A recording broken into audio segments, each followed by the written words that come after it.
प्रेम खरं होतं का खोटं सांगलं डोळ्याचं माझ्या पाणी तुझी शपथ रे राजा खरंच केली नाही देवानी खरं होतं का खोटं सांगलं डोळ्याचं माझ्या पाणी तुझी शपथ रे राजा खरंच केली नाही देवानी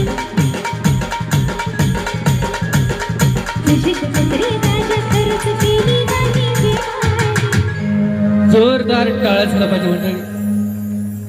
खरं तर अगदी कमी वेळामध्ये सृष्टीने आपलं